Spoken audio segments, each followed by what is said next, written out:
I get near the Shabbos.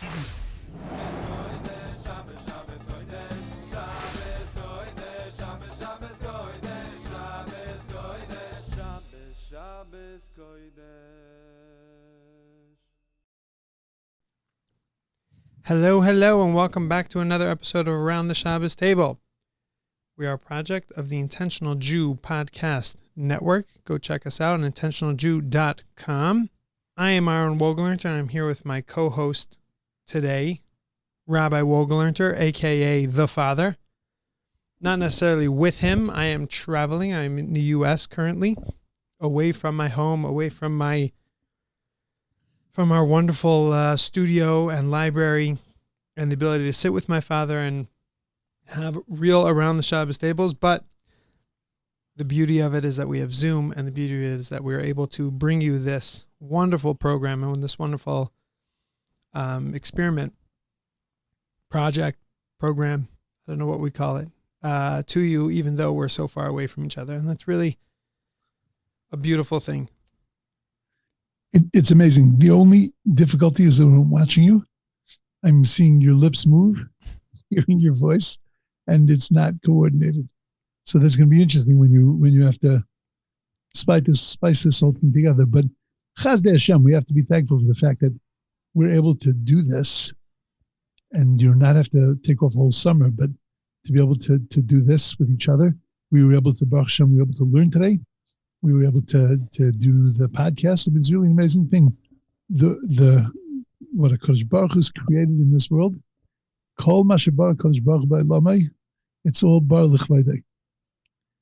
We just learned that mission of Pirkei Avos. It's the end of Pirkei Avos. We just made a siyum, cheap commercial. We just made a siyum on the end of Pirkei Avos, which was the most beautiful thing. I was going to mention that as well. I think it's important to speak to the kvius of the people who came to the class and the commitment that they had. So you could unpack that for a minute.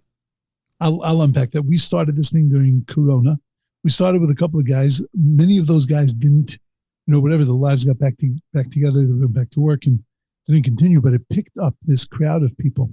And it was amazing. Every single day they were there on time, waiting, learning, involved, engaged, sending messages after class. It was really an amazing thing. And together we plowed through Pirkei Avos in a year, little over a year, and we just made a siyum, and we made a live siyum. We got together at the Bagel Most Holy, and and they set it up for us outside, and it was like amazing. But this is the first time you ever even met some of these people. Were I had never, many of them never met each other, and they never met me. They never met Mommy, because Mommy's only on every day with Shashi's iPhone. So it was so exciting. Like, the level of excitement was just off the charts, and people were just so happy to be there and happy to learn.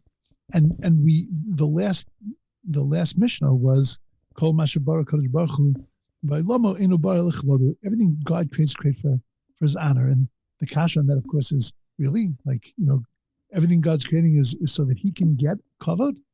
No, it's that we can recognize the kavod shemayim, that we can recognize HaKadosh Baruch Hu, we recognize God. And in Zoom, it is so clear to see the kavod shemayim, that HaKadosh Baruch Hu gave us the wisdom to be able to create this so that His name could be increased in this world. That just look at how much Torah is being learned here, being disseminated here, how it's being possible to continue to learn in such a sophisticated way without actually being having to be in the same country as another person.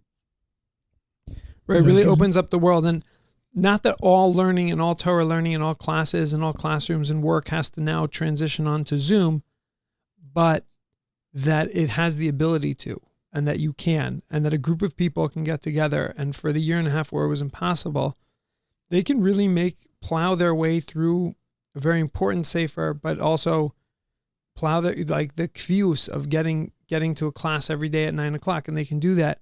They can walk away from the year and a half and say, this is what I had because of the technology we have. It's really I said this in the beginning of the Corona days of March 2020. I said that we're about to enter in to a new era of life.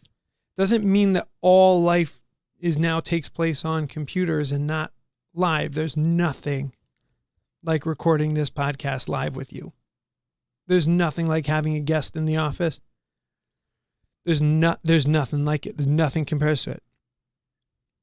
But it's a good second.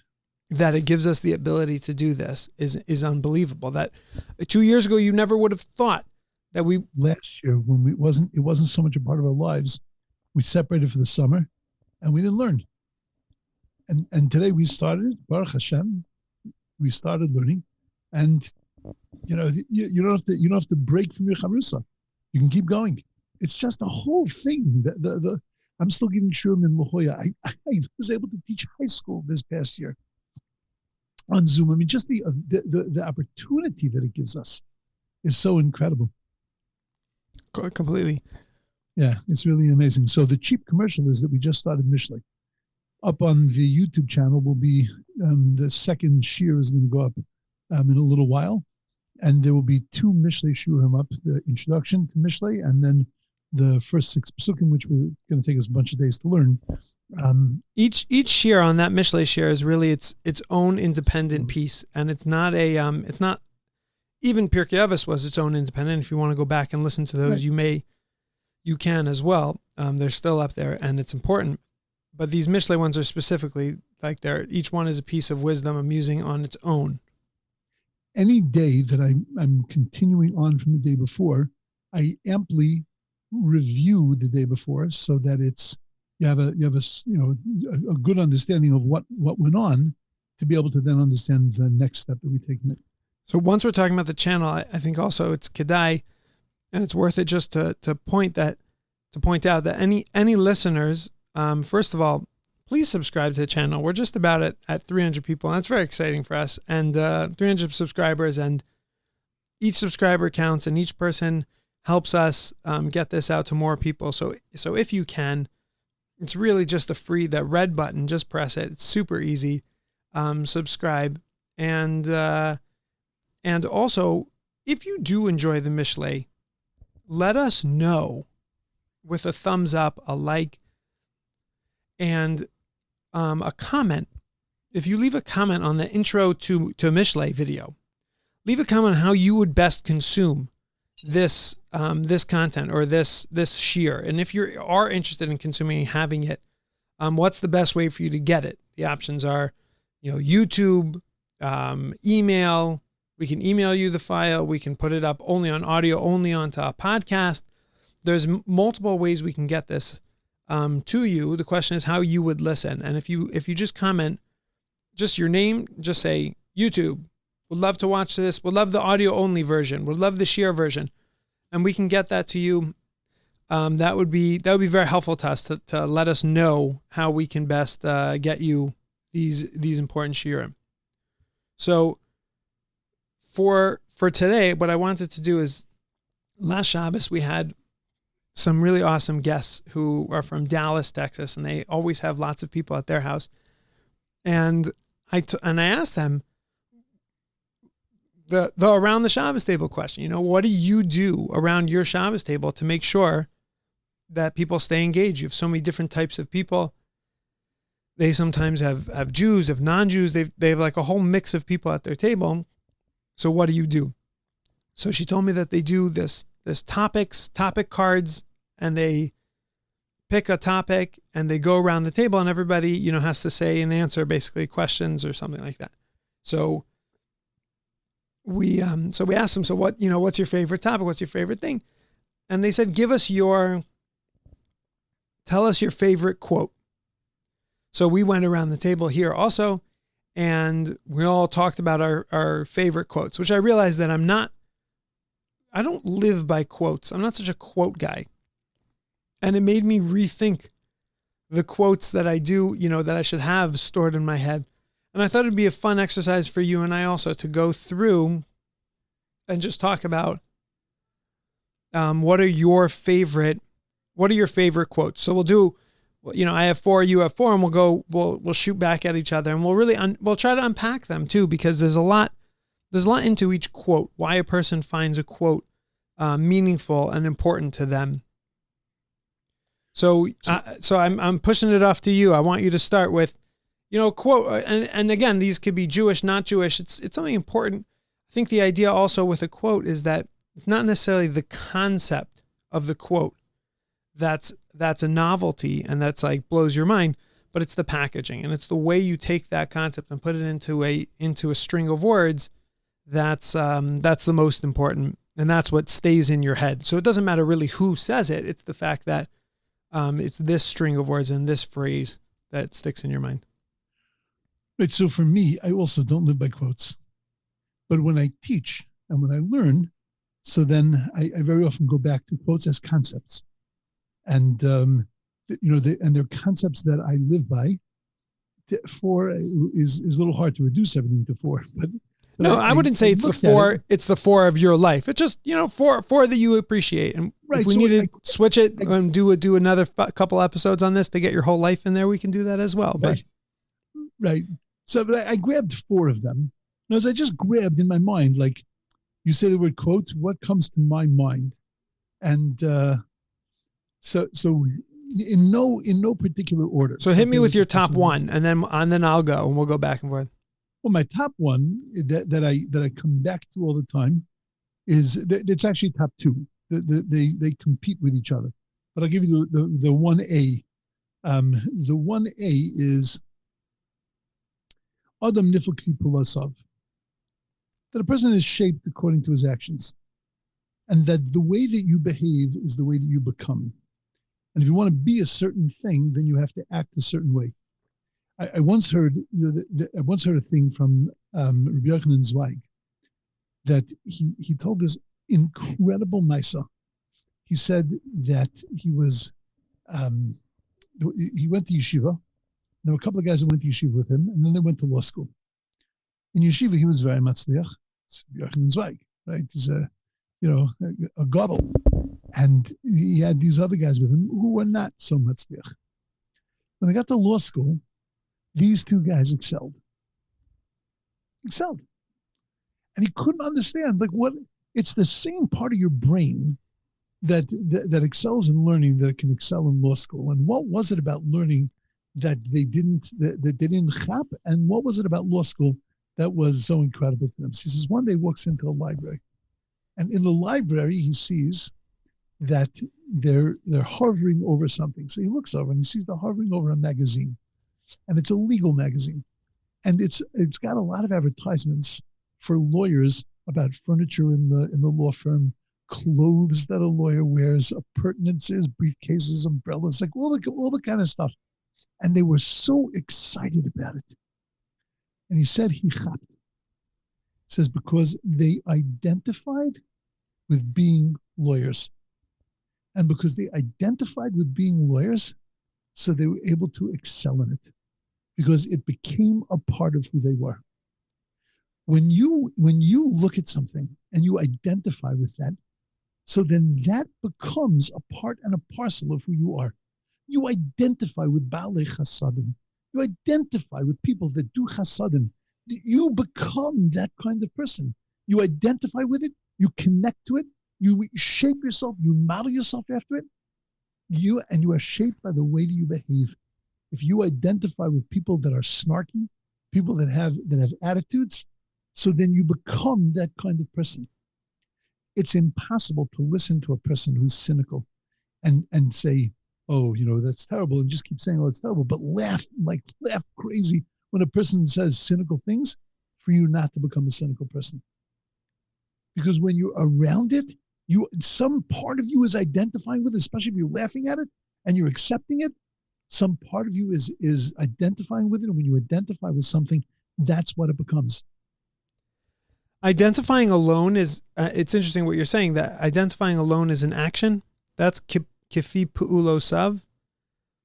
I would think that in the mashal is, if you bought the umbrella, you bought the office stuff, and you really dress the part, is usually the way we go, right? If you dress the part of a lawyer, then you're on your way to becoming.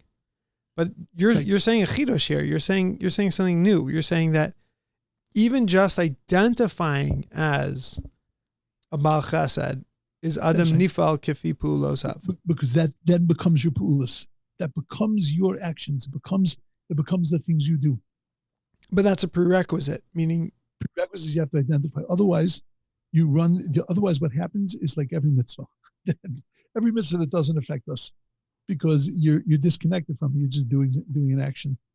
That's why a person can daven their entire lives and never feel that they ever spoke to God. They've davened, but they've never spoken to God because they don't identify with it. When you identify with it, then that shapes you. So you're adding a step, though, and I know you do this, and that's why it's interesting. But it's because I always learn that a man is shaped by his actions, and then his actions shape his mind. And you're saying his mind shape his actions, and then his actions shape his mind. I think that it all has to be connected, because it's not always enough just to do something. You have to identify with it also. It's definitely not enough just to do something. And in terms of, less abstract, in terms of mitzvos, there's no mandate to just do mitzvos. It's do mitzvos in order to get closer to God, in order to feel spirituality, and in order to feel godliness in this world. That's what doing mitzvos is. It's not just do mitzvos. It's do mitzvos to achieve something. What you're saying is you need to identify with that achievement. You need to identify that you are a chelek elokam ima, let's say, that you are a piece of heaven, you're a piece of God. Then do mitzvos accordingly. Your mitzvos will then take shape based on that. And then you'll feel connected to God. That's interesting. Right. That's why I understand it. Okay. I like that. As a quote, it's definitely an important one. Adam nifel kafi pulosav, that, your actions are super important. I'll just do it once and it's not a big deal is another thing we do. And no, it is a big deal. You're shaped by that. It has an effect on you. It has less of effect the less you identify with it, but nevertheless, the more you do it, the more you identify with it. Okay. So so mine. So now I'll go to mine. My favorite is not my favorite, but again, one that comes to mind is marriage is the base medrash of midos. The marriage is a study hall and the place where you learn all about your midos and about your character traits. And that was by Rav Moshe Weinberger, the Rav of Eish Kodesh. And I think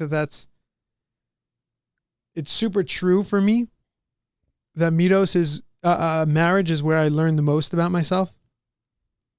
It's where I learn, am I really chilled? Am I really an angry person? Am I really a kapdan? Am I somebody who's super makbid and super tight on things? Or am I somebody who can dan lekaf schus? Well, marriage is definitely the place where I realize I can't dan lekaf schus, but where I have no idea how to. But marriage is the base medrash, the place we learn. I would even unpack that a little bit further. Marriage is the place that we learn how to consider, how to actually put another person before ourselves. Right. Because that's how you develop those midos, is by looking at the other person and saying their feelings are much more important than my feelings. And there's always a conflict in that.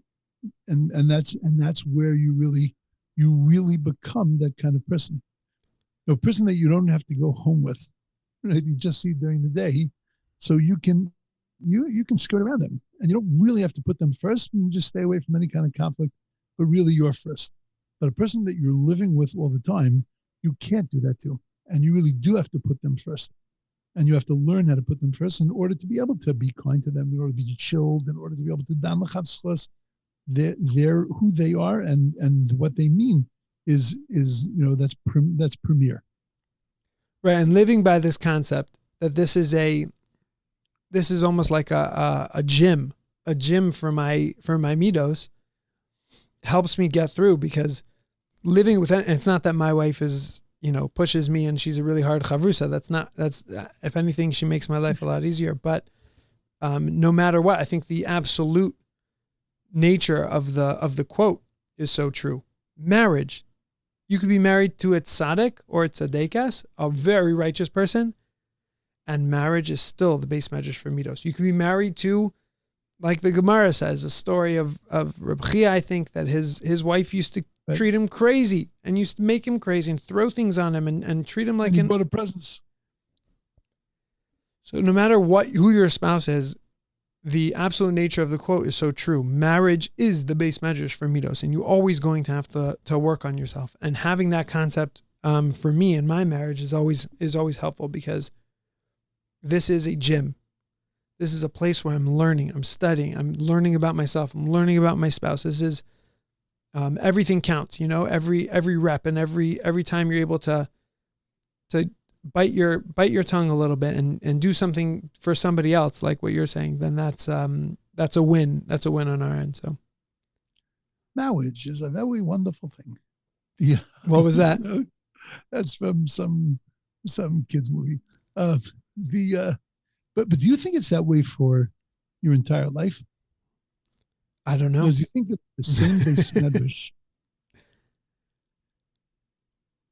So I don't think so. I think that eventually what happens is that you start to see the other person. You start to see your spouse and yourself. I mean, if the marriage is working, you start to see yourself coming closer to who each other are, and that the differences become less, and they become less stark. That's interesting with time, because you see. So then you're saying that when marriages break later on in life, it's because they never had that approach, where they never were working on themselves. They were never working on themselves or the marriage. They were just trying to stay alive, not to get into too many fights, not to get into too many altercations. So really, ultimately, skirting each other in issues, as opposed to learning how the other person deals with an issue, how you deal with an issue, and then finding that comfortable place in the middle of where you can each, with your own way, come together on it. We always talk about this concept in marriage of ava, of love, and of respect. And love is where we come together with each other. We have common things. We have things that we believe in together, things that we enjoy together. But respect comes from the places where we're totally different from each other. And that we have the ability to recognize you process differently than me, you see the world differently than me. And it's not that mine is the right way and I'm interested in yours, is that there is a right way in yours also. And I'm incredibly interested in understanding another perspective and another way of seeing it. And then the two of us together will come out with a way of how we're going to navigate through. Because after all, I mean, we have to choose one way or the other, or meld the two together and do something with it. And that's the concept of kavod. Kavod is the differences that exist between us, but I respect them as opposed to are annoyed by them and feel that they're just holding me back from what I want to accomplish. Right. Okay. So you hit me with another one. So I'll tell you another one, which we spoke about a little bit, which is really one of, it's my second favorite, or my first favorite, minus one, but it is ein davar omed b'fnei haratzon. Nothing stands before a person's will. And what's so incredibly fascinating about it is that it's not a Ma'amar Chazal. Everybody quotes it as it says, but it's not true. There is no such Ma'amar Chazal. Rabbi Bullman, Zecher Tzadik L'Bracha, once told me that he was playing with me a little bit. He was saying, where does it say that? And I'm thinking, it must be a medrash. Yeah, and he's laughing at me. It's nowhere. The sentiment is real, but the actual quote doesn't exist. Right, and you have the sentiment by Moshe Rabbeinu, right? By putting up the Mishkan, that he wanted to do it, and it was considered as if he did it, even though the Rebbeinu Shalom was making it with him. So right, we find it by Bas Paro also. Right, Vatisha Chasamasa, right, that she sent out a maidservant, or the other interpretation, Vatisha Chasamasa, that she sent her hand out, 15 amas or whatever it is, to be able to get the baby. And that there is where we speak about the concept. I think Rav Chaim speaks about it. He speaks about it there, that when a person wills something to happen, it can happen. Now, to what degree? I don't really care. There's, what can you do that's impossible with just ratzon? I don't care. Doesn't matter. But can you do things that are impossible with ratzon? Absolutely. And that's the thing that a person has to have. You have to dream. You have to dream. You have to believe in yourself. You have to believe that the thing that you want to accomplish is really something important. Because then you'll be able to do it. How far you're going to do it, it doesn't matter. But you're gonna do it. And you're going to succeed with something. And it appears in so many different ways. Lo alechem ligmor, right? You don't have to finish things. You just have to get them started. But you have to get them started means you have to dream about it. You have to will it. You have to want it to be. A lot of times a person says, I need to do something, but it doesn't really have a ratzon. Doesn't have a drive pushing them. And the ein davar mipnei ratzon, there's nothing when a person has a drive, so then they'll accomplish things. Right. Well, Volby says, very interesting in Ali Shore, he says, what a person wants is what he does, and what he does is what he really wants. That's so beautiful. It's like a similar, but there you see it more, is what you end up doing is a giloi and shows what you really wanted the whole time. Because if you didn't really want it, you never would have done it. Right. Maybe you don't want, I always think that maybe you don't want the thing itself, but there is something there that you really want. If a person eats a piece of pizza, it means he really wanted the piece of pizza. Maybe he wanted the pizza. Maybe he wanted the freedom of being able to eat whatever he wanted. Maybe he wanted, maybe he wanted to eat. Maybe he wanted to eat, right? But it doesn't mean the pizza, but it means there was a ratzon there that willed him, because you can't do anything without ratzon. If you don't have ratzon, you don't have maisa, you don't have actions. So, right. If no ratzon, then you just sit on the couch all day. But even that's a ratzon, right? That's what Revolbi is saying. Right. A ratzon to do nothing. Right. A ratzon to not do anything, or a ratzon to not do anything else and to do this, maybe even. Right. But any kind of proactive ratzon that you have, then nothing can really stop you other than you. Other than you. Right. Because if you don't do something that you want to do, the reason you're not doing it is because you're not spending enough time figuring out and really committing yourself to it. It borders on my other favorite thing, which is the concept of atzlus, and any quote that has to do with atzlus. Because the way I understand atzlus is that it's not merely just sitting back and wanting, just not wanting to do anything, but atzlus is not understanding how important something is. And in essence, what that means is having no drive. You have no drive, no ambition. Things need to get done, but you don't really feel, you can't translate that knowledge that they need to get done to that feeling of, I really want to do this. And that's, when Shlomo Melech describes a person sitting by a field and the field is broken, and and he can't, and he knows that the fence is broken. He knows his animals are running out. He knows he's got problems, but he just can't translate into getting up and fixing the fence, because he can't get that ratzon going. It's a knowledge, but it's not a ratzon. He doesn't have a desire to do it, because he can't translate the knowledge that he's in a lot of trouble to actually wanting to fix that. So ratzon and atzlus are on two sides of the coin for you. Yeah, they're definitely connected to me. Atzlus is not the action of not doing anything. Atzlus is the opposite of ratzon, of will. It's absolutely ratzon. Person can be busy all day long. Ganze Tag can be running around up and down and up and down and up and down, sweating, schwitzing. You look at them and you say, oh my God, it's the busiest person I know. And the person is doing absolutely nothing. Kid comes home from school. Teacher gives him a book report. So the book report is 3 pages. The front cover is 1 page. The book report, he has to report about the book. So he says, okay, Mommy, I'm going upstairs. I'm going to go do my book report. Comes down 4 hours later. Okay, wow, amazing. You finished the book report? No. What have you been doing? The cover. And he shows you the front page. It is gorgeous. It is amazing. It's mamish like Picasso. It is a work of art. But he didn't do the report. But he was so busy for all those hours. He used every single color in the crayon box. He mamish made, it was amazing. But he didn't do anything. That's atzlus. Because the thing that he needed to do, he put no energy into that. The thing that he didn't need to do, the thing that was toughful, he didn't have to do the thing that was extra credit. He didn't have to do it. such a beautiful cover.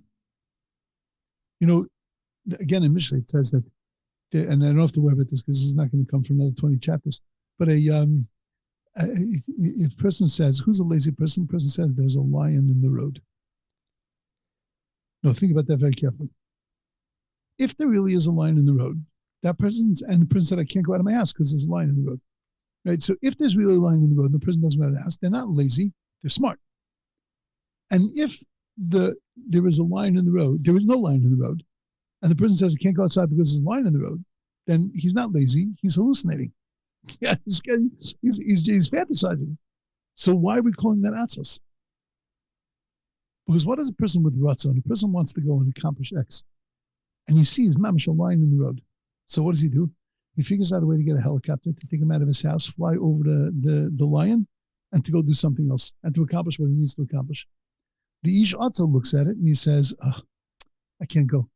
And inside he's really saying, "Yes, Baruch Hashem. Oh, thank God." Like when my father would wake me up to go to shul, and he'd say, "It looks like it's going to rain." Yeah, God, yes. To walk 2.5 miles. Oh, great, it's raining. Right? That's an Ish Atzel. Because you don't really have a ratzon to do something. But when you have a ratzon to do something, it's raining. My father never, ever, ever didn't go to shul because of the weather. And which meant I didn't go to shul. I never not went to shul because of the weather. Because if it was raining, so you put on a coat, you put on something else, right? You figured out how to, my father used to call it run between the raindrops. Whatever it is, if you have a ratzon to be there, then you figure out a way to make that ratzon work. But an ish atzel, a lazy person, doesn't have a ratzon. Proof is that he didn't accomplish what he wanted to accomplish. Because if he had a ratzon, then ain't davar omed b'fnei ratzon. Nothing can get in your way if you have a ratzon. Right. Okay. Tag, you're it. Okay. This one is from, and you thought you were going to get away without this, but from Dr. Jordan Peterson. I was just going to say, let me guess.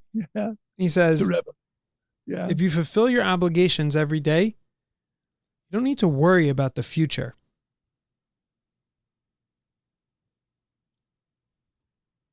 If you fulfill your obligations every day, you don't need to worry about the future. Why? Because if you're doing what you need to do today, tomorrow will work out. And I think on so many levels, tomorrow is what you've created today. And I think that's both in this world, meaning both on a very practical level, what we're talking about here, about what's going to be in 10 years. I'm so afraid I'm not going to have parnasa. I'm so afraid is if you're doing the mitzvos and you're doing the things that are charged on you today, then tomorrow will come and you'll do tomorrow, and the future will come and you'll be ready to be doing, you'll already be doing the things you need to be doing. But I think also in a bigger picture as well, I'm not so worried about what's going to happen in Olam Haba, because I know the Chazal teach me that Olam Haba, the world to come, is a byproduct of what I've done here. So if I do what I need to do here, Mishatarach be'erev Shabbos, yochal b'Shabbos. Somebody who works hard before Shabbos, he gets to get the fruits of his labor on Shabbos. And the mashal is in Olam Haba, in the world to come.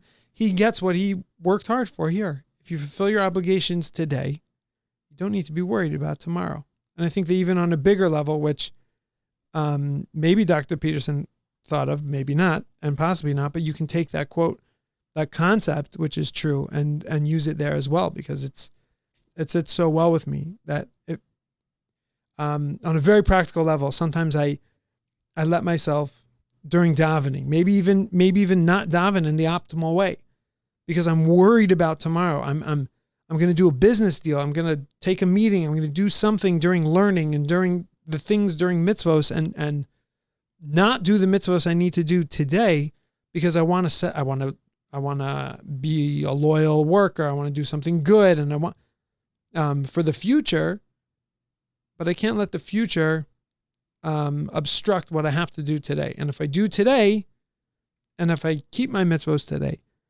and I am a maimon, I believe in God today, and I do the things that express that relationship with God today, then God will take care of me tomorrow because I'm doing what I need to do. That one sits well with me. That's beautiful. Okay, I'll tell you my last one. It's my third one. It's my last one.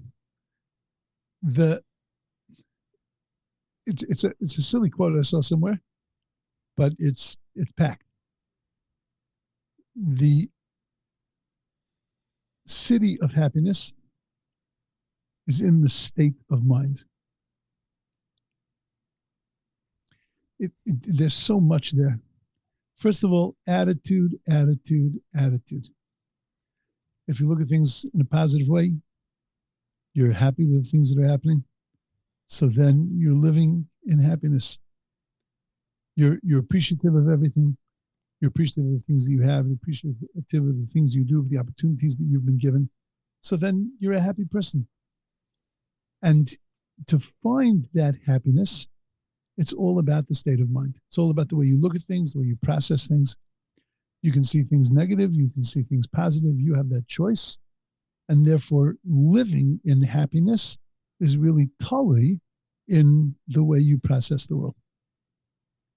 And it's not, we think it's like something very teeth, it's very deep, and we can give big lectures about how to achieve happiness and, state of happiness.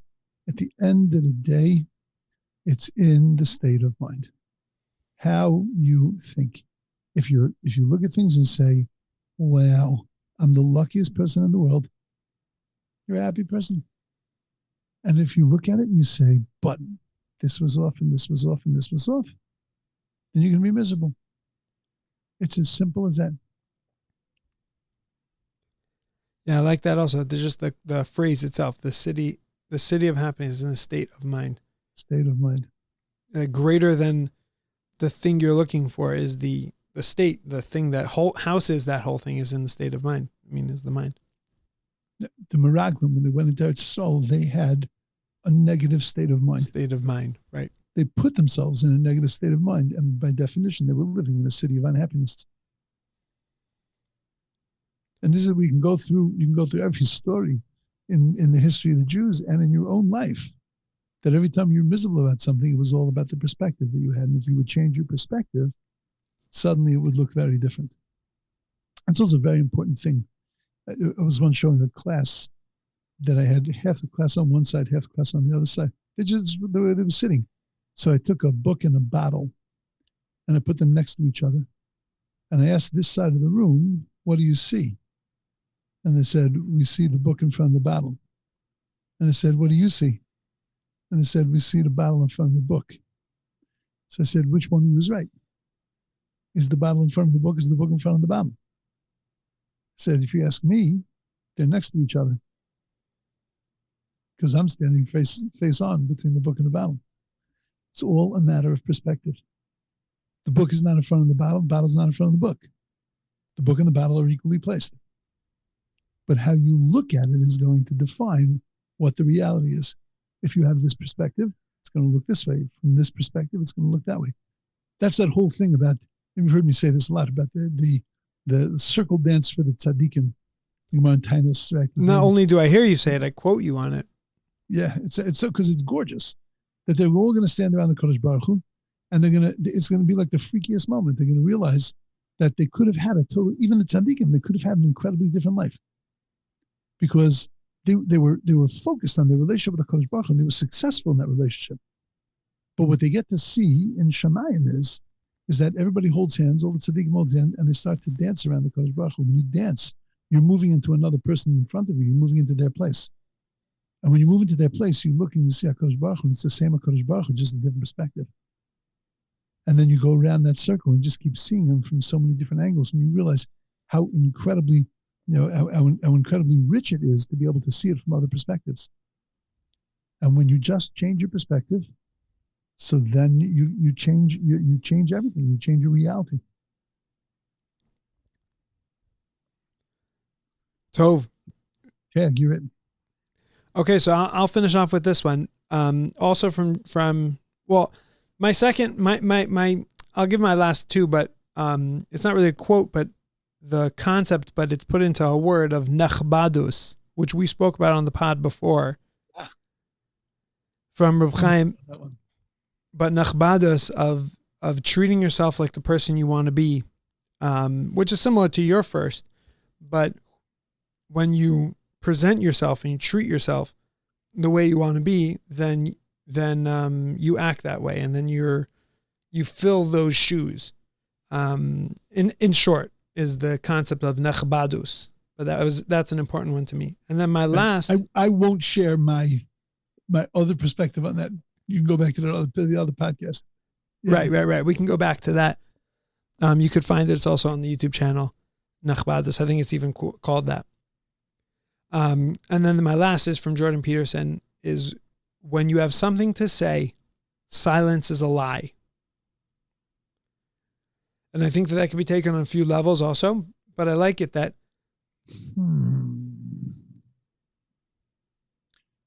Did I understand it correctly? When you have something to say, silence is a lie? No. Wait, you're arguing with the validity of the statement. Okay, go for it. You unpack it, and then I'll tell you what I feel. I think there's two levels to it, but I think that if you have something to say, let's say you're in a relationship and you want to tell somebody that they hurt you or that they did something wrong, unless you can change that beginning part of the statement into you have nothing to say, then being quiet is not truthful. Because if you have something to say to somebody else and you bite your lip and you hold it in and it's just being bottled up, then you're not telling the truth to the person. Because when they're asking you, how are you doing? And you say, fine, that is a lie. It's not true. You're not fine with them. You have something to say. Now, maybe. Leshanos mipnei hashalom. If you're going to call it a lie, sometimes it's mutter to lie to keep peace. How do I look in this dress? Like Shamu. You're going to say that? Wait, but that no, keep quiet. Not that this is like Torah Messina and it has to be true, but it's silence. There you can't be silent. But if somebody asks you, how do I look? Then saying nothing is not true. You might not have to say how they really look. But first of all, I do think you do have to say how they look. I don't get that joke in general. I don't understand that joke. Is that if you have a relationship with somebody and ask you, how do I look? And you think they look horrible, you have to find the right way to tell them they look horrible. You're an insane person if you lie. Ooh. No, I don't. I won't. We're generalizing, but I won't always agree with that. Okay. People deserve to know the silence. truth. I hear the nafkamina. Let's go to silence for a second. Sometimes, even though you might be valid saying something, the Torah tells us, you have to tell the person that they're bothering you. Right? That's the whole program there. Don't hold it inside. Don't take revenge. Don't bear a grudge. Tell them they're bothering you. And in the end, that will allow you to be able to come to the place of Ahava. That's the run of psukim there. Beautiful. Okay, but sometimes is when you need to. But if you can accomplish what you need to accomplish without saying a word, of being silent, how are you? Fine. I don't need, this is so trivial, I don't need to bring it up. Then that is the smarter thing to do. Right. We say things when we have no choice to say them. You know, there is a guy who is making me nuts. He just started sitting in my seat. Another guy, not that other kid. Another guy just started to come around, and he started to sit in my seat, and he puts his towels and tefillin in your seat. Take one seat, man. And you see me walking, and he saw me there a few days because on Shabbos he tried to get there before I got there into that seat. So he you see that I'm sitting there. Okay, fine. You want to sit there? Not a problem. But leave the other seat open so that somebody can sit there. He puts his towels and tefillin there. I'm saying to myself this morning, I'm just going to walk over to the guy very nicely, mamish nicely, and I'm going to say to him, would it be okay for you to put your towels and tefillin on the table? And I said to myself, I don't know the guy. I don't know how he's going to react. I don't know how he's going to look at things. Why would I bother? Why would I bother? Suck it up. It doesn't make a difference. You don't have to agree with me. No, I think get to know the guy. But ultimately I've done this before where I've had something to say to somebody. I've gotten to know them, and only months, maybe years later, actually told them that thing. Correct. But you made a blanket statement, which is always that if you have something to say it. And that's not necessarily true. Oh, okay. I agree with you. I agree with you. I do agree with you. I do think that if you have something to say, there is a way to always say it. A way in a time, and it might not be for another couple of years. Good. But there is a way to say it. It's not the answer is always just suck it up. You can suck it up in order to say it later. Or to be able to grow past it. Okay. To realize when you wake up tomorrow morning and you realize it's not really important. It's not really important. I don't need to. I don't need to. I don't need to make a battle out of this. It's not the hill I want to die on. And silence. Sometimes swallowing things, but swallowing things and then moving past them. You can't swallow them and bottle them up. I agree with you when you said that. You can't bottle them up. Bottling them up, it only means it can explode later. But you can swallow them and then let them die. Right. Yeah. Okay. I'm taking away the absolute validity of that statement where it's silence is a lie. I can agree with you. Silence is a very important thing, and sometimes you do need to. Emphatic. Yeah. What? You were a little emphatic on that one. Yeah. Okay. Very good.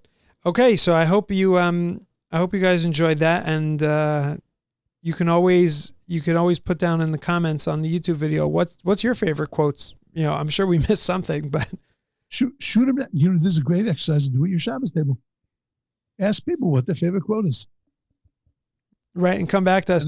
Also, does anybody have a quote from you, from AKA the Father? I would love to know if anybody has a quote that they live by from you that they could put in the comments. That'd be pretty fun too.